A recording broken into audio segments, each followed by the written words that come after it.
আমার হাতে আছে একটা বালিশ মিষ্টি, যেটা ঝিনেদা জেলা কিন্তু একটা বিখ্যাত মিষ্টি। আর এটা কিন্তু ভৈরবা একদম শেষ সীমানা, ঝিনেদা জেলা, সেখানে পাওয়া যায়। আর বালিশ এই মিষ্টিটা একদম প্রত্যন্ত অঞ্চলে পাওয়া যায়। যাক, একটা মিষ্টি 1 কেজির উপরে, এবং স্বাদ, গন্ধ, টেস্ট সব কিছুই কিন্তু ব্যতিক্রম। আপনাদেরকে দেখাই, এই মিষ্টিটা আসলে অনেক দূর থেকে আমাদের এক শুভাকাঙ্ক্ষী তিনি এনে দিয়েছেন। আসলে এটা না গেলে তো খাওয়া সম্ভব না। আর আপনারা দেখতে পাচ্ছেন যে এই মিষ্টিটা আমি যে কিভাবে এটা নামাবো, এটা আছে বিষয়, কবুল করে দিতে হবে। তবে এই যে মিষ্টিটা আমি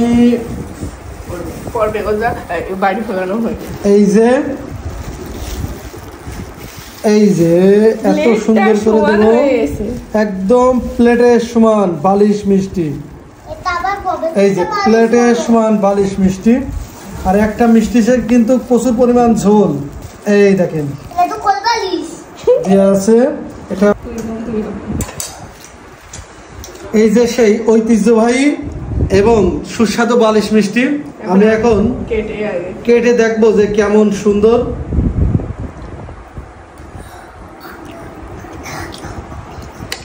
তো পুরো রসগোল্লা,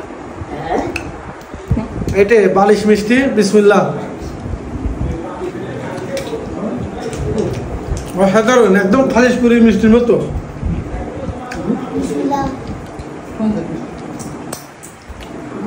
এটা মনে হচ্ছে আরো খাই।